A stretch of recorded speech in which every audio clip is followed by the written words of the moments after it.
Isabel panic और jealousy की स्थिति में थी, लेकिन वह कर क्या सकती थी। वह अपनी वेडिंग से पहले ही भाग चुकी थी और सेलिना ने उसके बुरे कामों को उजागर कर दिया था। अब उसकी रेपुटेशन सुधरना नामुमकिन था। अचानक इज़ाबेल को याद आया कि सेलिना ने जब उसकी रेपुटेशन खराब की थी, तब लिया ने उसे बताया था कि सेलिना का बॉयफ्रेंड कैपिटल से आया था। इसका मतलब था कि वह मैन शायद पहले ही उसके गलत कामों के बारे में जानता था। ये वही था जिसने सेलिना और क्राइस्ट को उसकी रेपुटेशन बिगाड़ने में मदद की थी। इज़ाबेल के होंठ कांपने लगे और उसके चेहरे का रंग उड़ गया। वह मैन जानता था कि वह एक जहरीले दिल वाली विकेट वुमन है। क्या वह क्राइस्ट की तरह उसकी परवाह नहीं करेगा? यहाँ तक कि एरोगेंट और नार्सिसिस्टिक इज़ाबेल भी खुद को ये धोखा नहीं दे सकती थी कि एंडरसन फैमिली का वह यंग मास्टर इतनी बड़ी कमी के बावजूद उसे पसंद करेगा। लेकिन अगले ही सेकंड इज़ाबेल का चेहरा ठंडा और बिगड़ा हुआ हो गया। भले ही उसने अपनी रेप्यूटेशन खो दी थी, लेकिन अगर सेलिना की रेप्यूटेशन खराब हो जाती है तो क्या वह मैन तब भी उसे चाहेगा? मिसेस एंडरसन का पद अभी भी उसी के हाथ में आ जाएगा जब तक सेलिना बदनाम होती है। ये सोचते हुए इज़ाबेल ठंडी हंसी हंसी और टेबल से फोन उठा लिया। उसने एक नंबर को कुशलता से डायल किया। मुझे अफसोस है, चलो अपना कोऑपरेशन जारी रखते हैं। दूसरी तरफ के मैन ने ठंडी हंसी निकाली। मिस कॉलिंस, ये डील प्रॉफिटेबल नहीं है। आपने पहले मुझे नहीं बताया था कि आप कैपिटल की मिस रिडल और ए लाइसेंस प्लेट वाले उसके बॉयफ्रेंड को तबाह करना चाहती हैं। अगर मुझमें हिम्मत भी है तो भी मैं उसकी वुमन को छूने की जुर्रत नहीं करूंगा। इज़ाबेल की आंखों में मजाक भरा था। कट द क्रैप और सीधे अपनी शर्तें बताओ। ये लोग सब खून और हिंसा पर जीने के आदी थे। जब तक उन्हें पे किया जाता वे कुछ भी कर सकते थे, चाहे वह कितना भी भयानक क्यों न हो। जहां तक डर का सवाल है, उन्हें हंसाओ मत। उनके हर डील में उनकी जान जोखिम में होती थी। अगर वे सच में डरते तो इज़ाबेल को इतने विकेट थिंग्स करने में मदद नहीं करते। मिस कॉलिंस, आप सीधी सादी पर्सन हैं। वो मैन भी हंसा। ओके, मैं न केवल चाहता हूँ कि आपका ब्रदर गुड्स के साथ मेरी सहायता करे, बल्कि मैं ये भी चाहता हूँ कि आप पूल फैमिली के कनेक्शंस का उपयोग करके कैपिटल में एक बिजनेस लाइन ओपन करने में मेरी मदद करें। भाग्य बहादुरों का साथ देता है। अदर पार्टी का स्टेटस जितना ऊंचा होता उन्हें उतना ही बड़ा फायदा मिलता। अगर यह पहले की बात होती तो इज़ाबेल कभी अग्री होने की हिम्मत नहीं करती, लेकिन इस समय वह जेलसी और क्राइस्ट के प्रति रिजेंटमेंट से अंधी हो चुकी थी और उसे विश्वास था कि वह निश्चित रूप से एंडरसन फैमिली में शादी करेगी, और महसूस किया कि क्राइस्ट उसे कुछ करने की हिम्मत नहीं करेगा, इसलिए उसने बोल्डली अग्री कर लिया। ओके, मिशेल की आइडेंटिटी का इस्तेमाल। फोन हैंग करने के बाद इज़ाबेल ने फिर से कॉलिंस फैमिली को कॉल किया। उसके फादर ने फोन उठाया और पूछा, अब क्या हुआ? ये जानते हुए कि कॉलिंस फैमिली इसलिए परेशानी पैदा कर रहा था क्योंकि वे इज़ाबेल को वापस लेने वाले थे। अदर एंड पर मौजूद पर्सन का लहजा स्वाभाविक रूप से अच्छा नहीं था। हालांकि इज़ाबेल को जरा भी डर नहीं लगा और उसके चेहरे पर स्मग और क्रूर मुस्कान थी। डैड, मैं मिशेल की आइडेंटिटी उधार लेना चाहती हूँ। आप उसे बेहतर तरीके से कंट्रोल करें और सुनिश्चित करें कि वो कॉलिंस फैमिली ऑनलाइन के साथ बकवास न करे, नहीं तो मैं उसकी सुरक्षा की गारंटी नहीं दे सकती।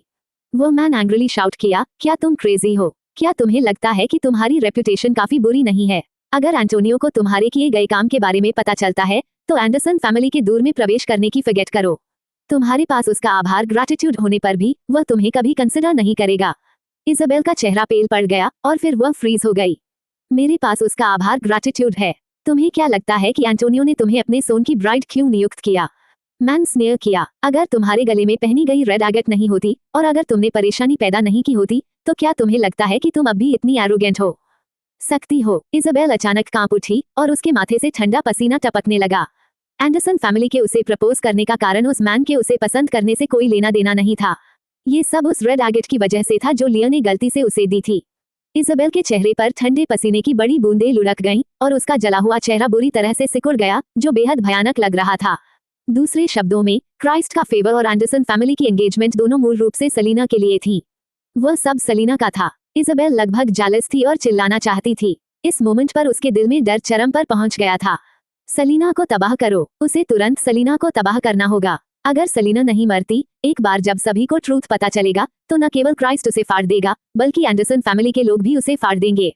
इज़ाबेल की आंखों में हड्डी जमा देने वाला डर भरा था और उसके दांत डर से किटकिटा रहे थे।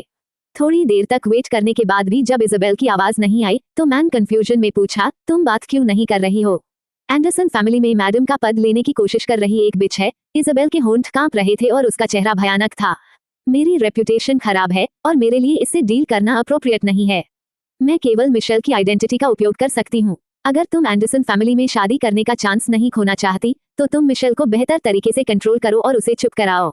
मैन नाराज था, लेकिन इज़ाबेल की रेप्यूटेशन के बारे में सोचते हुए उसे समझ नहीं आया कि क्या कहे। इज़ाबेल की रेप्यूटेशन इरेपरेबली डैमेज हो चुकी है, लेकिन मिशेल डिफरेंट है। उसे सिवियर डिप्रेशन है। वह चाइल्ड होने के बाद से आज्ञाकारी और समझदार रही है और इजाबेल ने उसे बर्बाद कर दिया, लेकिन कोई नहीं जानता। मिशेल की इंडस्ट्री में बहुत अच्छी रेप्यूटेशन है। मिशेल की रेप्यूटेशन और इलनेस का उपयोग करने से लोगों को उसके लिए सॉरी महसूस होगा और यह वास्तव में इजाबेल की मदद कर सकता है। वैसे भी वे सभी कॉलिंस फैमिली की लेडीज हैं। जब तक वह नाम नहीं बताती, किसे पता चलेगा कि एंडरसन फैमिली से कौन शादी कर रहा है। मैन एंग्रली बोला, ये लास्ट टाइम है। अगर कोई और मिस्टेक हुई तो तुम हमेशा के लिए गॉन हो जाओगी। बोलने के बाद उसने फोन हैंग कर दिया। इजाबेल ने अपना गोल अचीव कर लिया, लेकिन उसके चेहरे पर सेटिस्फैक्शन या ब्लड का कोई संकेत नहीं था। जो कुछ बचा था वह एंडलेस रिजेंटमेंट और डर था। जब से लिया ने बताया कि रूबी सलीना का था, वह ठीक से सो नहीं पाई है। उसे डर है कि रूबी के बारे में ट्रूथ किसी दिन उजागर हो जाएगा और फिर उसके पास छिपने की कोई जगह नहीं होगी। सलीना ने पहले ही इसे लुक करना शुरू कर दिया है। एंडरसन फैमिली का मैन उसके साथ है और क्राइस्ट भी क्रीफिया में है।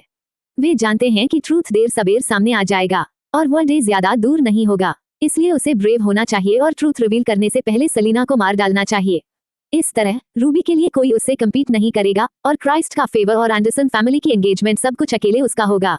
सनशाइन के नीचे वुमन का चेहरा एक ईवल स्पिरिट की तरह बिगड़ा हुआ और विकृत था। ... उसी टाइम पर लिया ने भी वह फोटो देखा जो सलीना ने पोस्ट किया था और उसकी आंखें डायमंड रिंग से चुभ गईं।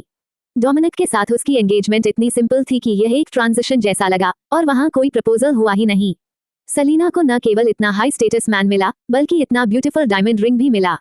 जाहिर है इस मैन ने उसे प्रपोज किया। सलीना सच में कैपिटल में शादी करने जा रही है और ऐसे हैंडसम मैन से शादी करने जा रही है। लिया को ऐसा महसूस हुआ जैसे उसके दिल को लाखों चींटियां काट रही हों। वो उस ऊंचाई तक पहुंच चुकी थी जहां तक सलीना, जिसे उसने कभी बेरहमी से तंग और अपमानित किया था, सिर्फ सपना ही देख सकती थी। ये भारी अंतर लिया के लिए मानसिक यातना से कम नहीं था, खासतौर पर जब उसने अपनी दयनीय, असहाय और अकेली हालत की तुलना सलीना की खुशहाल जिंदगी से की, तो सलीना की चमक उसे और भी चुभने लगी। लिया ने हीरे की अंगूठी को घूरते हुए चेहरे पर नफरत भरा भाव लाया, फिर अचानक पागलपन में चीख उठी। सब कुछ सलीना का है। सलीना क्यों नहीं मरी? नीचे खड़ी नौकरानी ने उसकी चीख सुनी और नफरत भरी नजरों से ऊपर देखा। मिसेस रिडल जेल भेजी जा चुकी थी और सलीना ने लिया को रिडल परिवार से निकाल दिया था। अब वो सिर्फ एक नफरत की पात्र नाजायज बेटी रह गई थी। यहाँ तक कि मिसेस वॉल्सन, जो पहले उसकी मदद करती थी, अब शायद ही कभी मिलने आती थी। उसका घिनौना असली चेहरा सामने आने के बाद कोई भी अब उसे अमीर घराने की लड़की नहीं मानता था। अगर उसकी नौकरी की तनख्वाह ज्यादा न होती तो कोई भी उसकी सेवा करने को तैयार न होता। वो इतनी गिर चुकी थी, फिर भी उसमें पछतावे का जरा सा भी एहसास नहीं था। वाकई ये औरत सुधरने के लायक नहीं थी। योजक चिन्ह, योजक चिन्ह, योजक चिन्ह। मिसेस वॉल्सन ने भी वह डायमंड रिंग देखी और उनका चेहरा एकदम पीला पड़ गया। हमें लिया पर दबाव डालना होगा। जैसे ही सलीना को मैरिज सर्टिफिकेट मिल गया, वह अपनी मां के 20% शेयर इस्तेमाल कर सकेगी। तब पूरा रिडल परिवार उसके हाथ में होगा। अब लिया का वॉल्सन परिवार के लिए कोई उपयोग नहीं बचा था, बल्कि वह एक मुसीबत बन चुकी थी। डोमिनिक सीढ़ियों पर बैठा स्क्रीन पर सलीना की तस्वीरें देख रहा था, एक शब्द भी नहीं बोला। मिसेस वॉल्सन ने गुस्से में मेज पर हाथ पटका। डोमिनिक, तुमसे बात कर रही हूँ, सुनाई नहीं दे रहा? डोमिनिक ने ऊपर देखा, चेहरे पर निराशा थी। सुन रहा हूँ। वॉल्सन परिवार की हालत बर्बाद करने में उन्हीं 3 लोगों का हाथ था।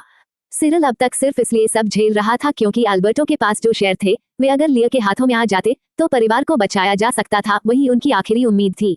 मिसेस वॉल्सन ने डोमिनिक की हारी हुई शक्ल देखी और क्रोध से भर गई। अब पछताने से क्या होगा? अगर तुम इतने मूर्ख न होते और लिया की जगह सलीना को चुना होता तो आज वॉल्सन परिवार इतनी तरक्की कर चुका होता। ये सब तुम्हारी गलती है। वह सलीना की आज की कीमत और रुतबे को सोचकर जल उठी। अगर डोमिनिक ने उसकी बात मानी होती तो सलीना अब तक वॉल्सन परिवार की बहू होती।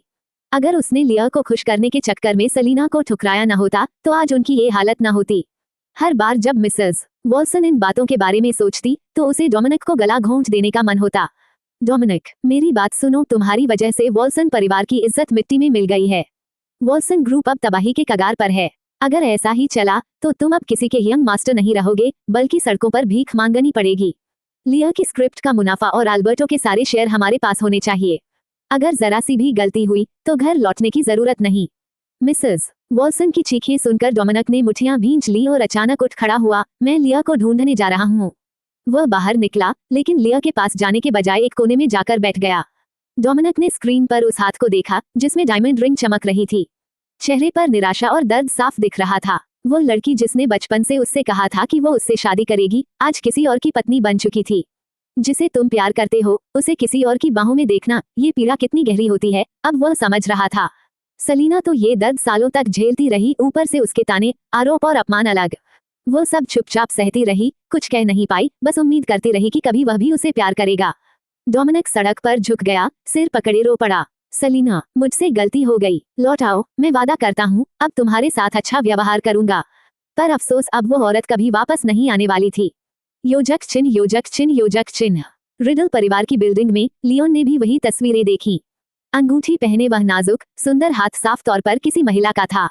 रिडल परिवार की बेटी वाकई बेहद खूबसूरत थी। तस्वीरें सामने आते ही राजधानी के कई लोग बेचैन हो उठे। लियोन ने फोन नीचे रखा और खिड़की से बाहर शहर की चकाचौंध देखी।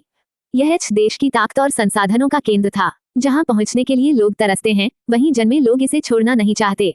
लेडी नव्या तब राजधानी छोड़ गई थी जब लियोन केवल 5 साल का था। उसे उनकी ज्यादा याद नहीं थी, बस इतना याद था कि वे जीवंत और उत्साही महिला थी। सलीना उनसे बिल्कुल अलग थी, ठंडी और भावहीन। लियोन ने भले ही उससे कम मुलाकात की हो, लेकिन वो उसकी ठंडक महसूस कर सकता था। फिर भी अब उसने किसी और का प्रपोजल स्वीकार कर लिया था। क्या वह सच में उससे प्यार करती है या किसी झांसे में आ गई है? लियोन ने उसे कॉल करने की सोची, पूछने की क्या उसे पता है, उस फोटो को पोस्ट करने का मतलब क्या है। वो लेडी नव्या और टर्नर परिवार के व्यक्ति की बेटी थी और अब ये बात राजधानी में छिपी नहीं रही। अगर यह सच था तो पुराने दुश्मन परिवार उसे कभी स्वीकार नहीं करेंगे। एंडरसन परिवार का व्यक्ति उसके लिए एक चेतावनी भी था और बदले की शुरुआत भी। फिर भी सलीना शांत रही और अपने असिस्टेंट से बोली, टर्नर परिवार का कॉन्टैक्ट ढूंढो। उसे रिडल परिवार पसंद नहीं था, लेकिन पैट्रिक के शब्दों के बाद उसने ये कदम उठाया। ठीक है, योजक चिन्ह, योजक चिन्ह, योजक चिन्ह। उसी वक्त वेबो फिर से जंग का मैदान बन चुका था। इजाबेल ने मिशेल के नाम से कॉलिंस परिवार की बेटी बनकर सार्वजनिक रूप से सलीना पर थर्ड पार्टी होने का आरोप लगाया। जब सलीना ने दूसरी फोटो पोस्ट की तो उसने साथ में एक लाइन भी लिखी, अनाउंसमेंट माय फियांसे। सलीना का नाम अपने आप में ही बहुत असरदार था और जैसे ही यह वेबो पोस्ट आई, कमेंट सेक्शन फट पड़ा। कल तक वो बॉयफ्रेंड था, आज फियांसे बन गया। फेरी डूडू मिस, सिंगल रहना ही बेस्ट है, सिंगल होना फ्रीडम है, चलो सब सिंगल बनो। जियो बली, नहीं नहीं, मैं ये नहीं मान सकती। लेडी सलीना सिर्फ 19 साल की है, कोई आदमी उसे ऐसे कैसे फंसा सकता है? हाँ, वो हैंडसम है, लेकिन लुक्स की वजह से कोई मुसीबत मोल नहीं ले सकता। जुवेहू डाजी, गर्ल, प्यार में पड़ना खतरनाक है। हैंडसम लोग जहर जैसे होते हैं। शादी के लिए अभी तो बहुत टाइम है, 80 साल बाद कर लेना। किसी ने जुवेहू डाजी को रिप्लाई किया, खून लगा हुआ नाइफ। वो एक बिल्कुल नया सिंपल अकाउंट था, कोई प्रोफाइल पिक्चर नहीं, कोई क्राउन नहीं, बस एक डॉट यूजरनेम में, मतलब एक फ्रेशली बना फेक अकाउंट। फिर हर ब्रेकअप वाले कमेंट के नीचे उस डॉट वाले अकाउंट ने वही इमोजी डाली, ब्लड स्टेन्ड नाइफ। जब ब्रेकअप वाले कमेंट्स सबसे ज्यादा थे, तभी अचानक लिटिल कॉगी नाम का अकाउंट आया और सलीना पर थर्ड पार्टी होने का आरोप लगा दिया। लिटिल कॉगी वी, मिस रिडल, साफ साफ बताइए कि ये मेरा फियांसे है। राजधानी के रिडल परिवार की पोती होकर किसी और की फियांसे छीनना हमारे परिवार के लिए शर्म की बात है। इसके तुरंत बाद, जैसे पहले से सब तय हो, कई नेगेटिव कमेंट्स की बाढ़ आ गई। कियान जुवे वी, शेमलेस। सलीना के फियांसे की पहले से राजधानी के एक परिवार की लड़की से सगाई थी। 2 महीने पहले शादी भी ऑलमोस्ट तय थी, पर किसी कारण रुक गई। अब सलीना बीच में आकर उस रिश्ते को तोड़ रही है। क्या बेहयाई है। Justice warrior V, lady Selina, ये मासूमियत और सच्चे प्यार का दौर खत्म हो चुका है। 2 बड़े परिवारों का रिश्ता बहुत अहम होता है। अपनी लिमिट समझिए और खुद पीछे हट जाइए। हीरो आइडेंटिटी वी, वाह, एक सस्पेक्टेड किलर और एक होम ब्रेकर को लोग हीरो बना रहे हैं, यही है आज के जमाने का मॉरल डाउनफॉल। जैसे ही एक ने शुरुआत की, वैसे ही बाकी लोग भी बोलने लगे जो अब तक सलीना के बॉयफ्रेंड की वजह से चुप थे। उन्हें पता था कि ऑनलाइन किसी को बदनाम करने पर कोई सजा नहीं होगी, तो उन्होंने पूरी ताकत से सलीना पर हमला शुरू कर दिया। सलीना के फैंस पहले तो हैरान रह गए, फिर गुस्से में आ गए। झूठ है, हमारी लेडी सलीना कभी थर्ड पार्टी नहीं हो सकती, तुम सब अफवाह फैला रहे हो। सलीना का बॉयफ्रेंड इतना पावरफुल और केयरिंग है, वो कैसे अलाउ करेगा कि वो किसी और की फियांसे बने? झूठ फैलाना बंद करो, तुम लोग कावर्ड हो। सलीना पर आरोप लगा रहे हो लेकिन अपनी आइडेंटिटी छुपा रहे हो, साफ है कि तुम गलत हो।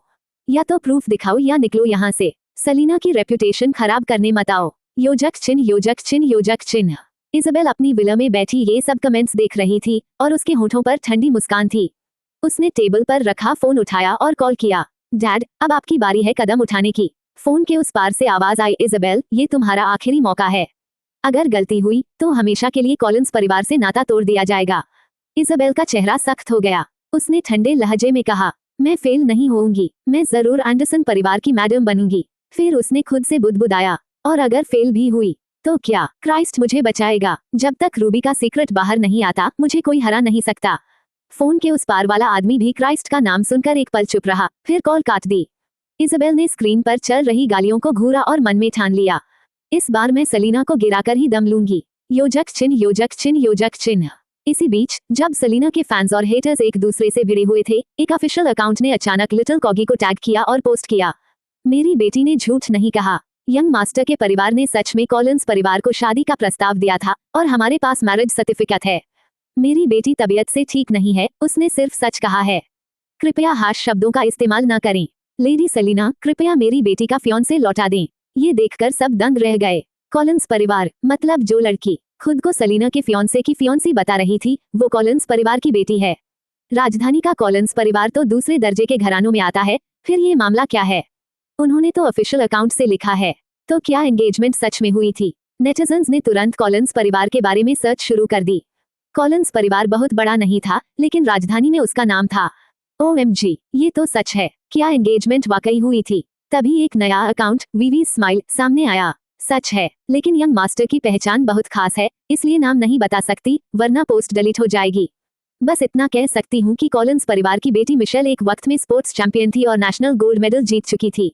3 साल पहले कुछ हुआ और उसने अचानक रिटायरमेंट ले ली। कहा जाता है कि उसे डिप्रेशन हो गया था और वही यंग मास्टर के परिवार ने इसी साल जनवरी में कॉलिंस परिवार को प्रपोजल भेजा था। 2 महीने पहले शादी होनी थी, पर किसी वजह से रुक गई।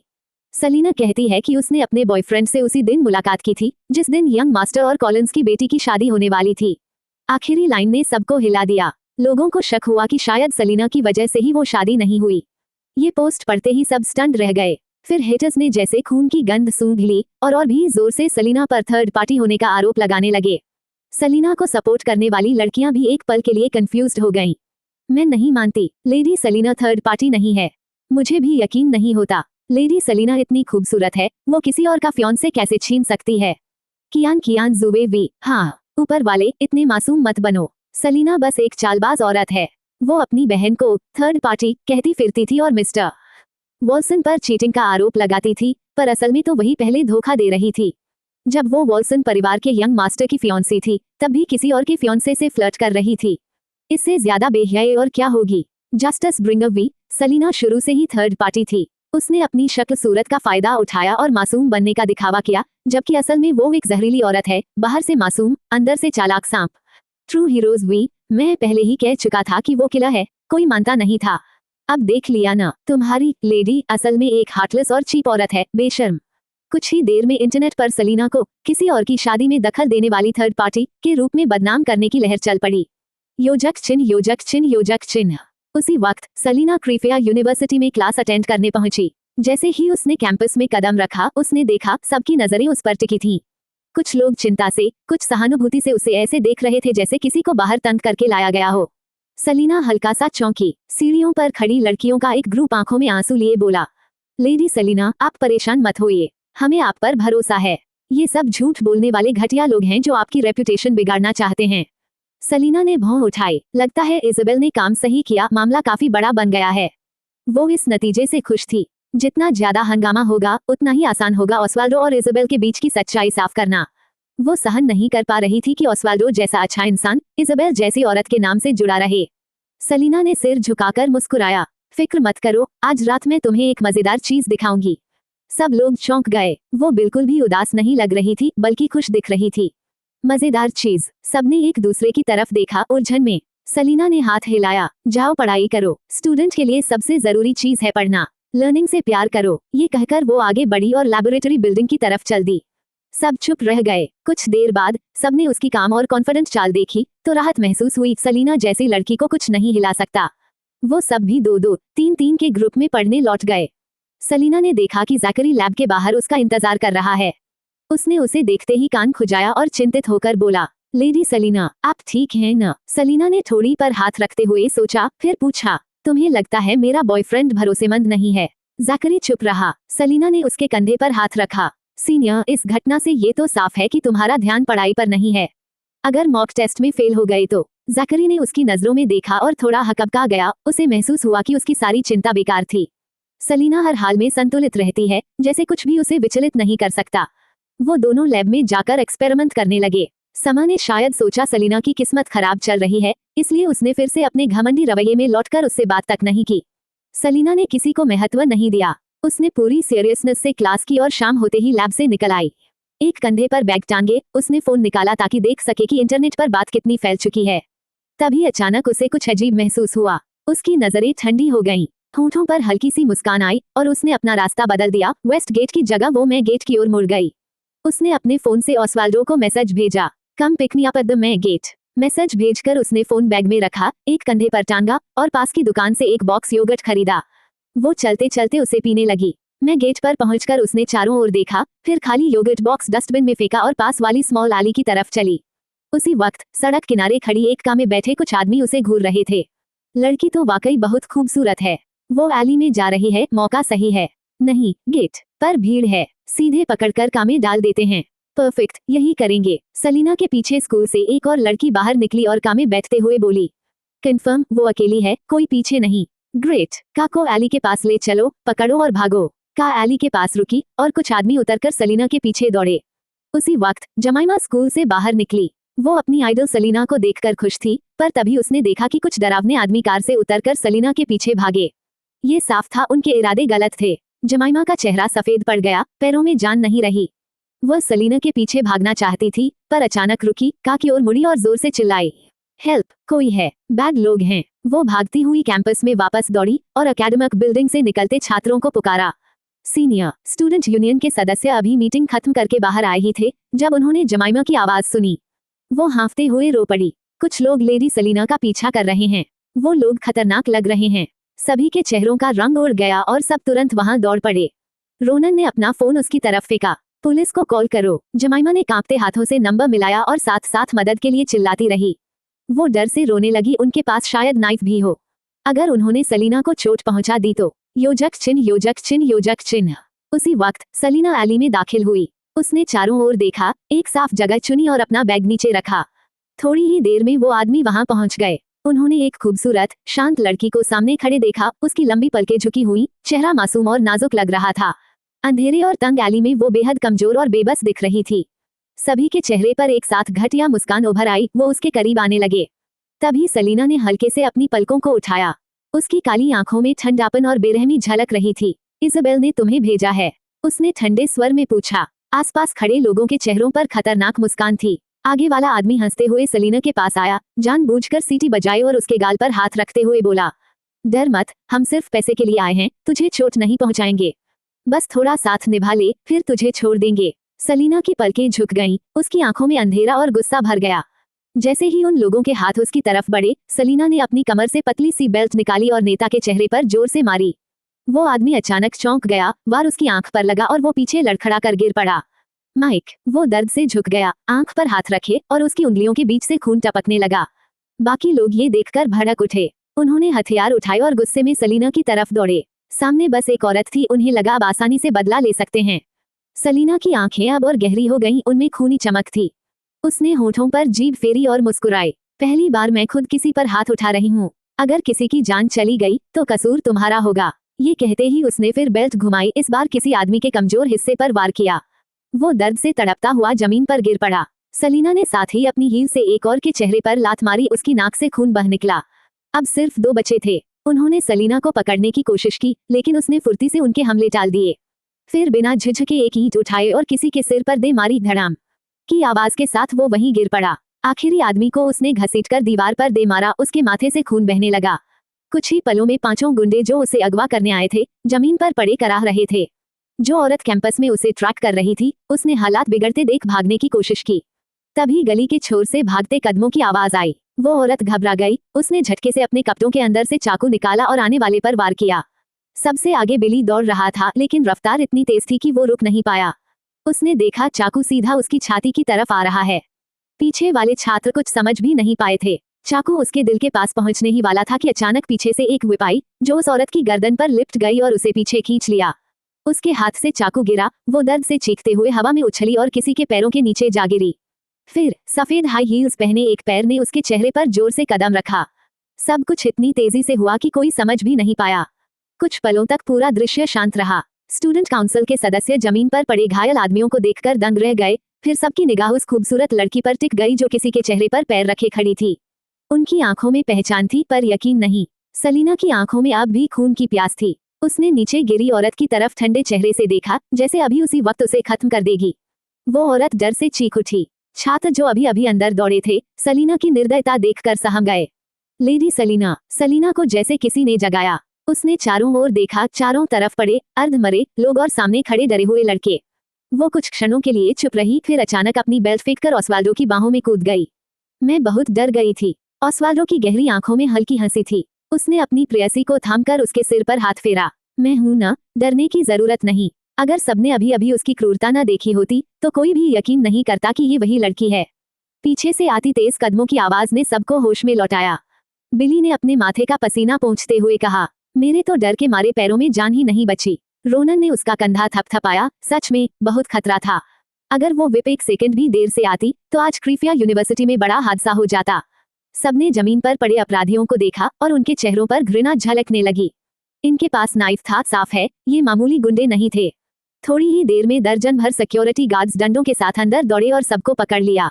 प्रिंसिपल भी भागते हुए आया, हांफता हुआ बोला, सब ठीक हैं, किसी को चोट तो नहीं लगी। रोनन ने सलीना की ओर देखा, चेहरे की मांसपेशियां तन गईं, फिर बोला, सौभाग्य से लेडी सलीना के बॉयफ्रेंड वहां थे, सब ठीक है। प्रिंसिपल ने राहत की सांस ली, सिर पर हाथ फेरा। भगवान का शुक्र है कोई स्टूडेंट घायल नहीं हुआ। वो सब स्कूल के टॉप छात्र थे, अगर किसी को कुछ हो जाता तो शायद उसे हार्ट अटैक आ जाता। जब उसने ऊपर देखा तो पाया क्रीफिया यूनिवर्सिटी की स्कूल ब्यूटी एक बेहद हैंडसम लड़के की बाहों में थी। वो गुस्से में बड़बड़ाया, बॉयफ्रेंड, सलीना को घर ले जाओ, उसे आराम की जरूरत है। आने वाले दिनों में उसे क्लास में आने की जरूरत नहीं। जरूरत हो तो किसी साइकोलॉजिस्ट को दिखाओ ताकि उसे मेंटल ट्रॉमा न हो। जो छात्रों ने सब देखा था वो सब स्तब्ध रह गए। प्रिंसिपल, वो लोग और भी डर गए। ऑस्वाल्डो ने अपनी बाहों में छिपी लड़की की ओर देखा जो अब भी सिर झुकाए बैठी थी और मुस्कुराया। उसने सलीना को उठाया, उसका बैग एक हाथ में लिया और गली के बाहर की ओर बढ़ गया। उसके गुजरते ही सब अपने आप रास्ते से हट गए। कार में बैठते ही सलीना ने हल्का सा चेहरा उठाया, गाल लाल थे। वो धीमे स्वर में बोली, मैं बस बहुत गुस्से में थी। ऑस्वाल्डो ने उसके बालों पर हाथ फेरा और आंखों में हल्की मुस्कान के साथ कहा, मुझे पता है, वो खुद भी बहुत गुस्से में था। सलीना ने ध्यान से ऑस्वाल्डो को देखा और जब यकीन हो गया कि उसके मन में कोई सवाल या गुस्सा नहीं है तो उसने धीरे से राहत की सांस ली। आखिरकार उसने थोड़ी देर पहले जो किया था वो वाकई कुछ ज्यादा ही उग्र था। वो पैसेंजर सीट पर बैठी हल्की खांसी की और मुस्कुराते हुए बोली, चलो घर चलते हैं। ऑस्वाल्डो के होठों पर हल्की मुस्कान आई और उसने गाड़ी मोड़कर कैसल की ओर बढ़ा दी। योजक चिन्ह, योजक चिन्ह, योजक चिन्ह। उधर वेबो पर बहस और गालियां लगातार बढ़ती जा रही थीं। अब और भी लोग सामने आ रहे थे, ये साबित करने के लिए कि सलीना के बॉयफ्रेंड और कॉलिंस परिवार की सगाई असली थी और सलीना बीच में आई थी। खासकर जब मिस मिशेल कॉलिंस की पहचान उजागर हुई तो लोगों का गुस्सा चरम पर पहुंच गया। मिशेल, जो कभी ओलंपिक चैंपियन थी, 3 साल पहले अज्ञात कारणों से गंभीर डिप्रेशन में चली गई थी और खेल जगत से पूरी तरह गायब हो गई थी। अब जब लोगों को पता चला कि उसका फियांसे किसी और ने छीन लिया है तो उसके फैंस और स्पोर्ट्स वर्ल्ड के लोग भड़क उठे और सलीना को कोसने लगे। ग्रेटर दैन, ये कैसी औरत है जो किसी का फियांसे खुलेआम छीन लेती है। हद हो गई। सिर्फ एक फ्रेग्रेंस कंपटीशन जीतने से कोई ओलंपिक चैंपियन से बेहतर नहीं बन जाती। लेडी सलीना, उसका फियांसे लौटा दो। अरे, सलीना ने खुद कब माना है? ये सब कॉलिंस परिवार के झूठे आरोप हैं, फिर सब क्यों उसे गालियां दे रहे हैं? तुम कहना चाह रहे हो कि हमारी लिटिल कॉगी झूठ बोल रही है?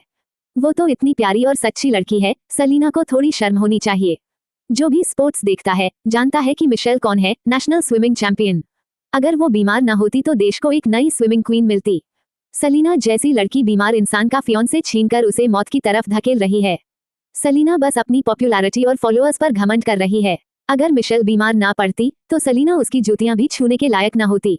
मिशेल के बीमार होने और एक खिलाड़ी होने के कारण लोग स्वाभाविक रूप से उसी के पक्ष में झुक गए और सलीना को थर्ड पार्टी कहकर गालियां देने लगे।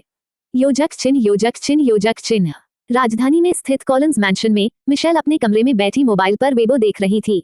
काफी समय से बीमार होने के कारण वह फोन से भी डरने लगी थी, इसलिए कॉलिंस परिवार उसे किसी काम के लिए मजबूर नहीं करता था। पर उन्हें पता नहीं था कि इज़ाबेल को मारने की असफल कोशिश के बाद मिशेल ने एक मोबाइल छिपाकर रख लिया था, वही मोबाइल जो उसे उस आदमी ने दिया था जिससे वो कभी चुपचाप प्यार करती थी। जब वो क्रीफिया छोड़ रही थी उसने उससे कहा था, अगर कभी कुछ हो तो मुझे कॉल करना। लेकिन मिशेल ने कभी कॉल नहीं किया। वो बस रोज उसका प्रोफाइल देखती। वो आज क्या कर रहा है, कहाँ गया, किन एक्ट्रेसेस के साथ उसका नाम जुड़ा, वो सब देखती रहती थी। हालांकि वो बीमार थी, पर पूरी तरह अपना दिमाग नहीं खोई थी। उसे इजाबेल की सगाई और भागने की बात मालूम थी, इसलिए उसे जल्दी ही सब समझ आ गया। अब वो देख रही थी कि जिसने उसकी जिंदगी तबाह की, वही उसकी पहचान का इस्तेमाल करके लोगों को भड़काकर एक निर्दोष लड़की पर हमला करवा रही थी। उसने कॉलिंस कंपनी का ऑफिशियल अकाउंट भी देखा। मिशेल का चेहरा सफेद पड़ गया। न वो रोई, न चिल्लाई, बस कांपते हाथों से उस नंबर पर कॉल मिलाई जो उसने कभी नहीं किया था। दूसरी तरफ से एक मुलायम आवाज आई। क्या हुआ? मिशेल काफी देर चुप रही। गले से आवाज नहीं निकल रही थी। काफी कोशिशों के बाद वो धीरे से बोली, मिस्टर जॉर्डन, मैंने सब देखा है। क्या मैं आपकी मदद कर सकती हूँ? हालांकि उसने कभी सलीना से मुलाकात नहीं की थी, पर फोन पर अक्सर उसके बारे में खबरें देखती थी। उसे उस लड़की की जिंदगी से ईर्ष्या होती थी और वो जानती थी कि जॉर्डन उसे बहुत मानते हैं। लूक हल्के से मुस्कुराया। 1 मिनट पहले किसी ने मुझे कॉल किया था और कहा कि मैं तुम्हें कुछ बातें बताऊं। मिशेल की आंखें खाली थीं। 3 साल से बीमार रहने के बाद उसकी दुनिया बिखर चुकी थी। स्पोर्ट्स वर्ल्ड के कुछ लोग ही अब उसे मिस कॉलिंस के नाम से याद करते थे।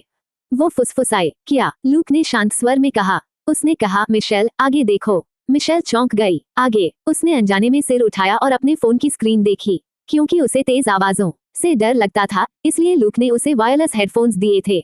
वो उन्हें पहने हुए थी और उसके सामने फोन की स्क्रीन रखी थी जिस पर सलीना का वेबो खुला था। ऊपर पिंड कमेंट चमक रहा था। ग्रेटर देन हमारी लिटिल कॉगी ओलंपिक चैंपियन है जिसने गोल्ड मेडल जीते हैं। जब वो ठीक हो जाएगी तो वो देश की पहली स्विमर होगी जो 4 चैंपियनशिप जीत लेगी। हमें उस पर भरोसा है, वो जरूर वापस आएगी। मिशेल अचानक सिहर गई। उसकी आंखें फैल गईं। लूक की कोमल पर ठंडी आवाज फिर आई। और तुम जो ये देख रही हो, वो औरत जिसने तुम्हें नुकसान पहुंचाया, अब अपने किए की सजा पाएगी। कांपते हुए मिशेल ने पूछा, मिस्टर जॉर्डन, वो कौन है? उसकी जिंदगी में अब कोई रोशनी नहीं बची थी। अब कौन उसकी मदद करेगा? लूक धीरे से हंसा। उसने कहा, जो लड़की ओलंपिक्स में 4 चैंपियनशिप जीत सकती है, वही ये सवाल पूछने की हकदार है। मिशेल का पूरा शरीर कांप उठा। उसने फोन की स्क्रीन पर देखा जहां लोग किसी और निर्दोष लड़की को उसके नाम पर कोस रहे थे। वो सब गलत थे, लेकिन भीतर से वो जानते थे कि वे उसकी वापसी की उम्मीद में ऐसा कर रहे हैं। कभी जो स्विमिंग क्वीन बनना उसका सपना था, अब वही उसका जीवन उद्देश्य बन गया। उसकी आंखों से आंसू बह निकले। वो उन कमेंट्स को देखने लगी जो प्यार से उसे लिटिल कॉगी कह रहे थे और उसकी खोई हुई आंखों में जैसे फिर से जीवन लौट आया। लूक की आवाज उसके कानों में गूंजी, मिशेल, तुम कर सकती हो। और अगले ही पल मिशेल ने खुद अपनी मजबूत आवाज सुनी, मैं जरूर ग्रैंड स्लैम जीतूंगी। मिशेल नींद से अचानक जाग गई। योजक चिन्ह, योजक चिन्ह, योजक चिन्ह। कृपया। डिनर खत्म करने के बाद सलीना बगीचे में टहल रही थी ताकि खाना पच जाए। तभी उसका फोन बजा। उसने स्क्रीन देखी और कॉल उठाया। दूसरी तरफ से लूक की आवाज आई जो काफी हल्की लेकिन साफ थी। लेडी सलीना, आप कब इजाबेल को ठीक करने का सोच रही हैं? वो कमेंट्स जो सलीना को बुरा कह रहे थे, उन्हें सुनकर लूक गुस्से में था। लेकिन सलीना बेहद शांत थी, जैसे कुछ हुआ ही ना हो। ऐसी मानसिकता सच में अडिग होती है। सलीना ने घड़ी देखी, 7 बज रहे थे। 8 बजे उसे ऑस्वाल्डो के साथ ट्रेनिंग रूम जाना था। वो अपनी कैट से खेलते हुए सहजता से बोली, चिंता मत करो, थोड़ा और इंतजार करते हैं। लूक कुछ पूछने ही वाला था कि फोन पर बिजी टोन आ गई, कोई और कॉल कर रहा था। लूक ने सोचा कि शायद जरूरी नहीं होगा और फोन रख दिया। सलीना ने देखा, नंबर कैपिटल से था। वो थोड़ी देर सोचकर झूले पर बैठ गई और कॉल उठा ली। दूसरी तरफ से पैट्रिक की आवाज आई, क्या उसने तुम्हें प्रपोज किया? सलीना हल्के से झूले पर झूलती रही, भौहें सिकोड़ते हुए बोली, शायद हाँ। उसे अंदाजा था पैट्रिक क्यों कॉल कर रहा है। वो पहले हिचकिचाई थी, लेकिन उस चाम के आगे टिक नहीं पाई। वाकई ब्यूटी धोखा दे सकती है। पैट्रिक ने हल्की खांसी ली और शांत स्वर में कहा, तो तुम्हारा क्या सोचना है? सलीना ने आसमान की ओर देखा जहां तारे चमक रहे थे और बोली, मेरा कुछ और सोचने का इरादा नहीं है। अगर मैंने प्रपोजल मान भी लिया तो भी मैं कैपिटल नहीं जाऊंगी। पैट्रिक कुछ क्षण चुप रहा, फिर बस इतना कहा, सावधान रहना और खुद का ध्यान रखना। सलीना मुस्कुराई, ओके। योजक चिन्ह, योजक चिन्ह, योजक चिन्ह। इस बीच वेबो पर हालात बेकाबू हो चुके थे। मिशेल के फैंस और स्पोर्ट्स वर्ल्ड के लोग इजाबेल के इन्फ्लुएंस में आकर सलीना को बुरा कह रहे थे। ऊपर से इजाबेल ने जो पेड स्मीयर्स रखे थे, वो लगातार सलीना पर थर्ड पार्टी के आरोप लगा रहे थे। जो लड़कियां सलीना का बचाव कर रही थीं, उन्होंने शुरू में तर्क से बात करने की कोशिश की, लेकिन जब कोई असर नहीं हुआ तो उन्होंने भी स्लीव्स चढ़ा ली। लेडी सलीना के लिए ऑनलाइन वॉर शुरू हो गई। ये पब्लिक ओपिनियन वॉर सुबह से रात तक चली, जिसके चलते वेबो बार बार क्रैश हो गया। वेबो की टेक्निकल टीम कल से सिस्टम ठीक करने में लगी थी और अब तक लगातार काम कर रही थी। सलीना के फॉलोअर्स तेजी से बढ़ रहे थे। 30 मिलियन से सीधे 50 मिलियन पार कर गए, जो एंटरटेनमेंट इंडस्ट्री की लिस्ट एक्ट्रेसेस के बराबर था। सिर्फ 2 दिन में 50 मिलियन फॉलोअर्स, ऐसा रिकॉर्ड देश विदेश में पहले कभी नहीं हुआ। इंडस्ट्री के कई स्टार्स सलीना की पॉपुलैरिटी देखकर हैरान थे। सौभाग्य से वो एंटरटेनमेंट वर्ल्ड की नहीं थी, वरना उसके आने से बाकी सबकी चमक फीकी पड़ जाती। योजक चिन्ह योजक चिन्ह योजक चिन्ह। Olympus group. लूक का फोन लगातार बज रहा था पीआर गर्ल्स की कॉल से। सिर्फ पीआर ही नहीं, एंटरटेनमेंट और फ्रेग्रेंस डिपार्टमेंट्स भी उसके आदेश का इंतजार कर रहे थे। लूक ने गहरी सांस ली। ये लोग सुबह से गालियां दे रहे हैं, थकते नहीं क्या? उसका असिस्टेंट मुस्कुराया। सर, हेटर्स से लड़ने का मजा एक तरफा इंसल्ट में नहीं होता। जब हमारी आइडल पलटवार करती है और जीत जाती है, तब फैंस को गर्व महसूस होता है। उन्हें उस इरिटेशन का मजा आता है जो वो दूसरों को दे पाते हैं। वो ही असली जीत है। फिर उसने उत्सुकता से पूछा, मिस्टर जॉर्डन, लेडी सेलिना आखिर करना क्या चाहती हैं? वो चाहे तो अभी सब साफ कर सकती हैं, है ना? लूक ने आईपैड पर चल रहे केओस को देखा और हल्की मुस्कान दी। चलो, कुछ हेटर्स को खुद ही जाल में फंसने दो, असिस्टेंट ने हैरानी से पूछा। मतलब? लूक बोला, सेलिना का स्वभाव थोड़ा तेज है। जो लोग बेवजह उसे टारगेट कर रहे हैं, वो सबक पाने लायक हैं। लेकिन फिर उसने खुद ही सोचा, क्या सेलिना वाकई सबको जवाब देगी? इतने सारे अकाउंट से निपटना किसी एक्टर एक्ट्रेस के बस की बात नहीं होती। ज्यादातर लोग इग्नोर करते हैं। लूक की उंगलियां टेबल पर चली। वो इतना समय और एनर्जी व्यर्थ नहीं करेगी। उसकी आंखों में एक सोच झलक रही थी। वो कुछ अलग प्लान कर रही है। तभी फोन बजा। लूक ने देखा और मुस्कुराते हुए उठाया। मिस्टर जॉर्डन, जरा उसे कुछ कहने के लिए मना लो। वीवो का बैकएंड सिस्टम टूटने वाला है। लूक ने हंसकर कहा, लेडी सेलिना अभी अपने हस्बैंड की बाहों में रो रही हैं। जब मन हल्का होगा, वो खुद आ जाएगी। मतलब साफ था, थोड़ा इंतजार करो। सब लोग चुप रह गए। योजक चिन्ह योजक चिन्ह योजक चिन्ह। सेलिना ने आधा घंटा बगीचे में बिताया, फिर अपने स्टडी रूम में गई और वो कंप्यूटर चालू किया जो उसने लंबे समय से नहीं छुआ था। सबसे पहले उसने वेबो खोला। कमेंट्स 100,000 पार कर चुके थे और जो उसे गालियां दे रहे थे उनके पोस्ट सबसे ऊपर थे। उसके होठों पर हल्की मुस्कान आई और उसकी उंगलियां कीबोर्ड पर सहजता से चली। योजक चिन्ह योजक चिन्ह योजक चिन्ह। वेबो पर फिर से हलचल मच गई। लिटिल कॉगी वी शीर्ष पर दिख रही थी खुद को पीड़िता के रूप में पेश करते हुए। उसने लिखा, ग्रेटर दैन धन्यवाद जो इतने सालों बाद भी मुझे याद रखते हैं। 3 साल पहले एक एक्सीडेंट के कारण मैं बीमार पड़ गई और कंपटीशन अधूरा छोड़ना पड़ा। लेकिन मुझे मेरा फियांसे मिला और आपका सपोर्ट मेरी रिकवरी की सबसे बड़ी ताकत है। मैं जल्दी ठीक होकर फिर से मैदान में उतरूंगी। इस पोस्ट को 30,000 लाइक्स मिल चुके थे। इस अकाउंट ने सेलिना के सपोर्ट में आए कुछ लोगों को भी भावुक रिप्लाईज दिए, जिससे मिशेल के फैंस और भड़क गए और सेलिना पर और गुस्सा निकालने लगे। और तभी एक नया account cloud in the sky ने लिटिल कॉगी वी के पोस्ट पर पब्लिक रिप्लाई किया। ये सब वेबो पर तब शुरू हुआ जब एक अकाउंट जिसका नाम था cloud in the sky at little Coggy ने लिखा, माफ कीजिए लेकिन मेरी बहू का सरनेम रिडल है, कॉलिंस नहीं। Thank you. लिटिल कॉगी ने जवाब दिया, मिस, मैं एक पेशेंट हूँ और मुझे इस तरह की बकवास बिल्कुल पसंद नहीं। जो लोग मेरे खिलाफ बोल रहे हैं वे सब इसी औरत के उकसाने पर आए हैं। Lady, are you crazy? तुम्हें क्या हो गया है? अगर बीमार हो तो इलाज करवाओ, अटेंशन मत खींचो। क्या मजाक है? मिस कॉलिंस को तो अपने फियांसे का भी पता नहीं और तुम्हें एनलाइटनमेंट देनी है। वो तो मेंबरशिप तक नहीं रखती, एक गरीब औरत है जो टेबल पर भी नहीं बैठ सकती। दूर रहो और मिस कॉलिंस को परेशान मत करो। शायद क्लाउड इन द स्काई नाराज हो गई, इसलिए वो ईसीओ की कमेंट सेक्शन में गई और लिखा, मिस, आपकी बात गलत है। कॉलिंस फैमिली ने बहुत पहले मेरे बेटे से एंगेजमेंट तोड़ दी थी। मेरी बहू का नाम सेलिना रिडल है। मिस कॉलिंस को तो उसकी बगावत के कारण पहले ही लिस्ट से बाहर कर दिया गया था। ECO eight cloud in the sky, get lost. लगातार कई बार इंसल्ट होने के बाद क्लाउड इन द स्काई शायद गुस्से में आ गई और सेलिना को टैग करते हुए पागलों की तरह लिखने लगी, आ जाओ और इन्हें खत्म कर दो, मेरी बहू ... सेलिना ने जब यह अकाउंट देखा तो उसे बड़ा मजेदार लगा। उसने कैजुअली रिप्लाई किया, रुको मदर इन लॉ, मैं अभी आती हूँ। रिप्लाई करके उसने वेबो बंद कर दिया और ध्यान नहीं दिया। स्क्रीन पर उसने एक मैसेज खोला, एक, that's enough, S of hearts, मैंने तुम्हारे फ्यूचर हस्बैंड की जानकारी चेक की है, देखना चाहोगी? एक, no thanks, ace of hearts, आखिर वो तुम्हारा फ्यूचर हस्बैंड है, थोड़ी क्यूरियोसिटी तो रखो। एक, I respect privacy, S of hearts, अगर मैं कहूँ कि बाद में रिग्रेट करोगी तो। एक, no thanks, ace of hearts, marriage risky है, पार्टनर सोच समझकर चुनना। एक, मेरे पास उससे छुपाने के कई सीक्रेट्स हैं, इसलिए मुझे उसके सीक्रेट्स जानने का हक नहीं। एस ऑफ हार्ट्स, ठीक है, अगर देखना चाहो तो बता देना, फ्री में दिखा दूंगी। एक, ओके। कंप्यूटर बंद करके सेलिना ने खिड़की से बाहर खूबसूरत रात का आसमान देखा। वो जानती थी कि वो और ऑस्वाल्डो कभी असली कपल नहीं बन सकते, इसलिए एक दूसरे को जानने की जरूरत नहीं थी। वो मुस्कुराई, फोन उठाया और वेबो पर ड्रामास देखने लगी। ... इधर वेबो पर जैसे ही सेलिना ने कमेंट किया, क्लाउड इन द स्काई का अकाउंट इंस्टेंट वायरल हो गया। गू लुलू वी, लेडी सेलिना ने उन्हें मदर इन लॉ कहा। क्या वो उस हैंडसम लड़के की मां है? Cloud in the sky V, as real as it gets. Proud moment. Goo Lulu V, ha ha ha, future mother in law, आपकी डॉटर इन लॉ की तरफ से नमस्ते। Cloud in the sky V, so cute. Comment section में welcome mother in law की बाढ़ आ गई, लेकिन एंटी फैंस ने फिर भी टॉन्ट करना शुरू किया। मुझे लगता है मिस कॉलिंस नहीं बल्कि सलीना बीमार है। जो भी दिखे उसे मदर इन लॉ बोल देती है। सलीना क्या चीज है, क्या वो उस लड़के की माँ के लायक भी है? Pure drama queen. सलीना तो शेमलेस है, खुद को साफ दिखाने के लिए कुछ भी कर लेती है, एक्टिंग भी बहुत खराब है। जिसके पास क्राउन तक नहीं वो रिच लेडी बनने का नाटक कर रही है, हद है। Cloud in the sky. बहुत से लोग सलीना की बात का इंतजार करने लगे। Mother in law, wait a moment, I be there soon. क्या इसका मतलब था कि अब सलीना खुद जवाब देने वाली है? फैंस उत्सुक थे, मिशेल के फॉलोअर्स भी एक्सप्लेनेशन चाहते थे और एंटी फैंस तो और ज्यादा बदनाम करने के लिए तैयार थे। विला में इजाबेल ने जब देखा कि सलीना को गालियां पड़ रही हैं, तो उसके चेहरे पर एक तिरछी मुस्कान आई।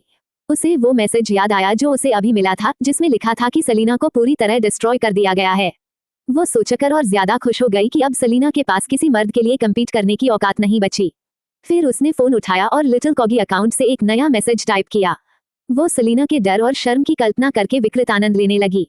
कुछ देर बाद वेबो पर सब सलीना की प्रतिक्रिया का इंतजार कर रहे थे, लेकिन सबसे पहले दिखा लिटिल कॉगी वियत सलीना का मैसेज। मिस रिडल, थोड़ा सेल्फ रिस्पेक्ट रखो और मेरे फियांसे को वापस करो, नहीं तो मैं क्रीफिया यूनिवर्सिटी में तुम्हारे किए सब कुछ सबके सामने रख दूंगी। तुम उसके लायक नहीं हो। नीचे कमेंट्स की बाढ़ आ गई। सलीना ने क्रीफिया यूनिवर्सिटी में क्या किया था? सेल्फ रिस्पेक्ट, नॉट वर्थी, कहीं अफेयर तो नहीं? मिस कॉलिंस, साफ साफ बोलो, क्या चल रहा है? लिटिल कॉगी ने जवाब दिया, मैं कुछ नहीं कहूंगी, सलीना खुद जानती है उसने क्या किया। अगर मैं गलत हूं तो वो खुद आकर सफाई दे दे। लेकिन देखो क्या उसने कुछ कहा। इजाबेल को पूरा यकीन था कि सलीना डर के मारे कुछ नहीं बोलेगी। फैंस सलीना को टैग करके बुलाने लगे, लेकिन वो चुप रही। स्मियरर्स और ज्यादा बकवास करने लगे। कुछ लोग तो लिया के वेबो पर जाकर पूछने लगे कि क्या सलीना ने चीटिंग की थी। पब्लिक ओपिनियन बहुत हीटेड हो गया, तो लिया ने खुद लिखा, लिया वी, जब सलीना के बॉयफ्रेंड ने उसे वो नेकलेस दिया था तब वो अब भी डोमिनिक की फियांसी थी। मैंने और डोमिनिक ने अपनी आंखों से देखा था। मुझे नहीं लगता कि सलीना जानबूझकर किसी का फियांसे छीन सकती है, जरूर कोई मिसअंडरस्टैंडिंग है। लोगों को तब याद आया वो 500 मिलियन का नेकलेस। और हाँ, उस वक्त सलीना वाकई डोमिनिक की फियांसी थी। अब चीटिंग का शक ऑलमोस्ट कंफर्म हो गया। लेकिन जैसे ही सब फिर से सलीना को गालियां देने लगे, अचानक वेबो की स्क्रीन एक सेकंड के लिए ग्लिच हुई, फिर नॉर्मल हो गई। सबने स्क्रीन देखा, कुछ अजीब लगा, और फिर पूरा वेबो पागल हो गया। फक, रियल नेम रजिस्ट्रेशन लागू हो गया था। अब हर किसी की प्रोफाइल पिक्चर के साथ उसका असली नाम दिखाई देने लगा। कुछ ही सेकंडों में नकली चेहरों के पीछे छिपे सारे लोग बेनकाब हो गए। सबसे ऊपर जो नाम दिखा उसने सबको चौंका दिया, और दूसरा नाम जो पहले ध्यान में नहीं आया था लेकिन अपनी कमेंट्स की वजह से तुरंत अलग नजर आया, ऑस्वाल्डो। उस पर वेबो जैसे जम गया। इसी दौरान सलीना ने एक स्टेटमेंट पोस्ट किया, सेलिना वट लिटिल कॉगी इजाबेल, क्या तुम उन्हीं लोगों की बात कर रही हो जिन्हें तुमने क्रीफिया यूनिवर्सिटी के बाहर मुझे किडनैप करने और बर्बाद करने के लिए भेजा था? वो सब अभी पुलिस स्टेशन में हैं। और हाँ, पुलिस इस वक्त तुम्हारे घर की तरफ जा रही है, मिस इजाबेल। देखते हैं इस बार क्राइस्ट तुम्हें तुम्हारे ड्रग ट्रैफिकिंग के खुलासे के बाद कैसे बचाएगा। ये लिखने के बाद सलीना ने cloud in the sky Lauren की कमेंट देखी और प्यारे स्माइली के साथ रिप्लाई किया, hello mother in law, thank you mother in law दिल। फिर उसकी नजर ऑस्वाल्डो के अकाउंट पर गई। उसने लिखा, हेलो फियोंसे। ऑस्वाल्डो ने सलीना को रिप्लाई किया एक हग इमोजी के साथ। इसके बाद उसने लिटिल कॉगी इजाबेल को रिप्लाई किया, are you stupid. Cloud in the sky Laurent ने तुरंत लिखा, ऑस्वाल्डो डार्लिंग, ये लोग हमारी मदर को इंसल्ट कर रहे हैं। ऑस्वाल्डो ने जवाब दिया, घर जाओ और अपने हस्बैंड को बता दो। और फिर वो ऑफलाइन हो गया। उद्धरण चिन्ह उद्धरण चिन्ह। Cloud in the sky Laurent ने लिटिल कॉगी इजाबेल को जवाब दिया, तुम्हारे जैसे बेवकूफ को मेरी बहू बनने का सपना भी कैसे आया। फिर उसने सलीना से कहा, मेरी प्यारी बहू, तुम कितनी ओबीडियंट हो। कल मैं तुम्हें कुछ बॉक्सर्स डायमंड्स भेजूंगी, जब टाइम मिले तो उन ब्रेनलेस लोगों के सिर पर फेंक देना। फिर वो भी ऑफलाइन हो गई। सेलिनव, जो लोग मुझे लगातार गालियां दे रहे थे, क्या अब खुश हो? क्योंकि अब से तुम्हारा ये अधिकार हमेशा के लिए खत्म हो गया है। और थैंक यू के रूप में मैंने तुम्हें एक गिफ्ट भेजा है। अगर पसंद नहीं आया तो मुझे सू कर दो। ये कहकर सलीना भी कॉन्फिडेंट होकर ऑफलाइन हो गई। 1 मिनट की खामोशी के बाद पूरा वेबो फट पड़ा। मैंने अभी क्या देखा? इजाबेल, ये औरत अभी तक जेल में क्यों नहीं है? इसने लेडी सलीना को क्रीफिया यूनिवर्सिटी के बाहर किडनैप करवाया और धमकी दी कि फियांसे उसे दे दे। क्या ये औरत पागल है? इजाबेल ने न सिर्फ सलीना को बर्बाद करने की कोशिश की, बल्कि ड्रग्स भी बेचे। पुलिस कर क्या रही है? क्रीफिया यूनिवर्सिटी की ऑफिशियल वेबसाइट देखो, उन्होंने अभी अनाउंसमेंट डाली है। किसी ने कमेंट सेक्शन में लिंक शेयर किया। और सबने देखा इजाबेल के किडनैपिंग अटेम्प्ट और एक स्टूडेंट को नुकसान पहुंचाने की कोशिश का खुलासा हुआ था। इजाबेल को मरना चाहिए, police arrest her now. Collins family की असली बेटी तो मिशेल है, ये इजाबेल कौन सी बला है। याद आया, इजाबेल तो कॉलिंस की इलेजिटिमेट डॉटर है। इन्होंने मिशेल के नाम का इस्तेमाल करके सलीना का फियांसे छीन लिया। कॉलिंस फैमिली को शर्म आनी चाहिए। इस गंदी औरत को बचाते हैं और अपनी असली बेटी को भुला दिया। हम सलीना को गालियां दे रहे थे, पर असल में गुनहगार तो इजाबेल निकली। बर्न इन हेल ... विला में इजाबेल का चेहरा सफेद पड़ गया। उसका असली नाम अब सबके सामने आ चुका था, और जब उसे एहसास हुआ कि ऑस्वाल्डो और लॉरेन जैसे लोग उसे स्टूपिड बिच कह रहे हैं, तो उसके हाथ कांपने लगे। लेकिन असली डर तब लगा जब सलीना ने पब्लिक में उसके सारे गुनाह, यहाँ तक कि इलीगल वर्क भी उजागर कर दिए। स्क्रीन पर हजारों लोग उसे मर जाओ लिख रहे थे। वो पूरी तरह टूट गई। नो नो नो, वो चीखती रही, कांपती रही। उसने जल्दी से फोन उठाया और कॉलिंस फैमिली के सर्किट को कॉल किया। उम्मीद थी कि वो मिशेल को आगे कर देंगे ताकि ब्लेम उससे हट जाए। अगर मिशेल पब्लिकली कह दे कि वो ही वेबो पर थी, तो सिस्टम की गलती बताकर मैं बच सकती हूँ। वो बुदबुदाई और कांपते हाथों से अपने पिता का नंबर डायल किया। ... उसी वक्त जब पूरी वेबो इजाबेल को गालियां दे रही थी, एक नया वीडियो सामने आया। अपलोडर का नाम देखकर सब रुक गए। Michel Collins. फैंस ने तुरंत वीडियो खोला। स्क्रीन पर एक पीली, थकी, डरी हुई लड़की दिखी। सब चौंक गए। Oh my god, Michelle. Video में लड़की बोली, hello everyone, I am Michelle. मैं लेडी सलीना से माफी मांगना चाहती हूँ। मेरी वजह से उन्हें गालियां पड़ी। मुझे पहले ही सब सच बता देना चाहिए था। वो कैमरे के सामने कांप रही थी, लेकिन बोली जारी रखी, मैं असली मिशेल हूँ, और लिटिल कॉगी अकाउंट के पीछे मैं ही थी। मैं कॉलिंस फैमिली की इलेजिटिमेट डॉटर हूँ, जिसे इजाबेल ने सबको कंफ्यूज करने के लिए आगे किया। 3 साल पहले इजाबेल ने मेरी हालत इतनी खराब कर दी कि मैं सीवियर डिप्रेशन और ऑटिज्म का शिकार हो गई, और मुझे नेशनल स्विमिंग टीम छोड़नी पड़ी। ये बात सच थी कि कॉलिंस फैमिली और उस यंग मास्टर की सगाई पहले से तय थी। उस यंग मास्टर के दादा ने मरते वक्त उसे इजाबेल से शादी करने का वादा करवाया था, लेकिन इजाबेल ने अफवाहों पर विश्वास किया, उसे तुच्छ समझा और सोचा कि वो उसके लायक नहीं है, इसलिए शादी वाले दिन भाग गई। अगले ही दिन जब वह भाग गई, यंग मास्टर के परिवार ने आधिकारिक तौर पर कॉलिंस फैमिली से रिश्ता तोड़ दिया। तब से उनका कोई संबंध नहीं रहा। लेडी सलीना कभी बीच में नहीं आई थी। ये सब इजाबेल की बनाई झूठी कहानी थी। सब लोग उस फीकी पड़ी लड़की का वीडियो देख रहे थे, जो हिम्मत से सच्चाई बता रही थी। उसकी पहले जैसी जीवंत और हंसमुख छवि याद कर सबकी आंखें नम हो गईं। जब मिशेल ने सगाई की पूरी सच्चाई बताई, तो पूरा इंटरनेट गुस्से और नफरत से भर गया। Isabel must die, Isabel must die, Isabel must die. उसने मिशेल को बीमार किया, उसे प्रतियोगिता से हटने पर मजबूर किया, और उसकी प्रसिद्धि का इस्तेमाल करके खुद को निर्दोष दिखाने की कोशिश की। वह बहुत क्रूर है। अगर इस दानवी औरत को अब सजा नहीं मिली, तो हम सब पुलिस स्टेशन के बाहर इकट्ठे होकर प्रदर्शन करेंगे। जब तक उसे सजा नहीं मिलेगी, हम पीछे नहीं हटेंगे। ये नीच औरत जो खुद शादी से भाग गई थी, आज इतनी हिम्मत दिखा रही है कि लेडी सलीना पर झूठा आरोप लगाए। वह इंसान कहलाने लायक नहीं है। और वो लिया जो सामने कुछ बोलती है और पीछे कुछ और, उसने इजाबेल के साथ मिलकर लेडी सलीना को फंसाया। उसे भी सजा मिलनी चाहिए। वो सिंडी कौन है? और वो विवन जो सबको सगाई की सच्चाई सिखा रही थी, अब कहाँ है? सब चुप क्यों हैं? बाहर आओ और बोलो। जिन लोगों ने लेडी सलीना को तीसरा व्यक्ति कहकर गालियां दी थी, अब क्यों छिपे हुए हैं? सब काया हैं जो अब बिलों में दुबक गए हैं। इजाबेल ने मिशेल को बर्बाद किया और कॉलिंस फैमिली ने भी उसका साथ दिया। आज से मैं इस परिवार का बहिष्कार करती हूँ। ऐसा परिवार जो इजाबेल जैसी जहरीली लड़की को पालता है, उनसे भला क्या उम्मीद की जा सकती है? Boycott Collins family. हाँ, इजाबेल मस्ट डाई, और कॉलिंस फैमिली को भी सजा मिलनी चाहिए जिन्होंने मिशेल को इस हालत में पहुंचाया। पूरा इंटरनेट इजाबेल के खिलाफ और कॉलिंस फैमिली के बहिष्कार की आवाजों से गूंज उठा। योजक चिन्ह, योजक चिन्ह, योजक चिन्ह। राजधानी में कॉलिंस फैमिली के घर में मिशेल स्क्रीन देख रही थी। हर तरफ लोग उसे सांत्वना दे रहे थे और कॉलिंस फैमिली के खिलाफ हो रहे थे। उसके पीले चेहरे पर एक हल्की मुस्कान उभरी। वो मुस्कुराई और रो पड़ी। चेहरा दर्द और राहत का मिला जुला था। मिसेस कॉलिंस कमरे में आई। बेटी को मुस्कुराते देखकर उनकी आंखें भर आई। मिशेल ने मुड़कर पूछा, माँ, सब सामान पैक हो गया?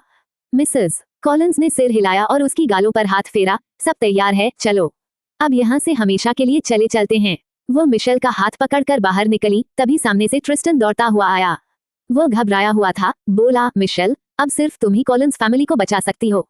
एक वीडियो रिकॉर्ड करो। इससे पहले कि वह पास आता, मिसेस कॉलिंस ने उसे धक्का दिया। दूर रहो, मेरी बेटी को मत छूना। ट्रिस्टन ने परवाह नहीं की। बोला, पहले बाकी बातें छोड़ो, मिशेल को कहो कि वीडियो बनाए और सबको बताए कि वो अकाउंट उसी का है। ये सुनकर मिसेस कॉलिंस कांप उठी। उनकी आंखों में फिर आंसू आ गए। अब भी वह अपनी बेटी को बलि का बकरा बनाना चाहता था। उन्होंने गुस्से में उसे थप्पड़ मारा। मेरी जिंदगी की सबसे बड़ी गलती ये थी कि मैंने तेरी माफी पर भरोसा किया जब तेरे अफेयर का पता चला था। अगर तब तुझसे तलाक ले लेती तो आज मेरी बेटी इतना न झेलती। ट्रिस्टन कुछ बोलने ही वाला था कि मिशेल ने बीच में कहा, मैंने पहले ही वीडियो रिकॉर्ड कर लिया है। देखा नहीं। वह सन्न रह गया। जब उसने फोन में वीडियो देखा तो उसका चेहरा सफेद पड़ गया। वह चिल्लाया, तुमने तो कॉलिंस फैमिली को खत्म कर दिया। तुम्हें इसकी सजा मिलनी चाहिए। मिसेस कॉलिंस ने तलाक का कागज उसके चेहरे पर फेंकते हुए कहा, अब निकलो यहाँ से। फिर उन्होंने उसकी ओर देखा तक नहीं और मिशेल को लेकर बाहर चली गईं। ट्रिस्टन ने कांपते हाथों से कागज उठाया। उस पर लिखा था डिवोर्स अग्रीमेंट। उसका चेहरा गुस्से और डर से पीला पड़ गया। कॉलिंस फैमिली पहले ही बर्बादी के कगार पर थी और अगर मिसेस कॉलिंस का परिवार फंडिंग रोक दे तो उनका सब खत्म हो जाएगा। वह चिल्लाया, सफाया, मैं गलत था, मुझसे तलाक मत लो। वह उसके पीछे भागा लेकिन मिसेस कॉलिंस ने उसे झटक दिया, दूर रहो। मैंने अपने परिवार को कह दिया है कि कॉलिंस फैमिली के साथ सारे व्यापारिक रिश्ते खत्म कर दो। मेरे भाई हमें लेने आ गए हैं। अब से मिशेल और मेरा तुमसे कोई रिश्ता नहीं रहा। जाओ, अपनी जहरीली बेटी के साथ रहो। वह दोनों को जाते देख निराशा में टूट गया। योजक चिन्ह, योजक चिन्ह, योजक चिन्ह। विला के अंदर इज़ाबेल डरी हुई थी। क्रीफिया यूनिवर्सिटी की घटना उजागर होने के बाद वह सोशल मीडिया पर कुछ देखने की हिम्मत नहीं जुटा पा रही थी। 3 मिनट बाद उसने ट्रिस्टन को कॉल किया, क्या मिशेल ने वीडियो रिकॉर्ड किया? जल्दी पोस्ट करो। फोन से ट्रिस्टन की गुस्से से भरी आवाज आई, तू जानवर है। तूने कॉलिंस फैमिली को खत्म कर दिया। दूर हो जा। वह दहशत में फोन गिरा बैठी। मिशेल ने वीडियो बनाने से इनकार कर दिया था। उसकी आंखों में नफरत भर गई। वह मिशेल को कोसने ही वाली थी कि तभी दरवाजा तोड़कर एक समूह अंदर घुसा। वह कांप गई। पुलिस बंदूकें ताने खड़ी थी। उसे अचानक सलीना की बात याद आई। उसने कहा था कि पुलिस उसे गिरफ्तार करने आ रही है और उसे क्राइस्ट को कॉल करनी चाहिए थी, लेकिन अब बहुत देर हो चुकी थी। पुलिस ने उसके हाथों में ठंडी हथकड़ियां डाल दी। डर से कांपती इज़ाबेल ने चीखते हुए कहा, मेरा भाई क्राइस्ट पूल है। अगर तुमने मुझे गिरफ्तार किया तो वह तुम्हें छोड़ेगा नहीं।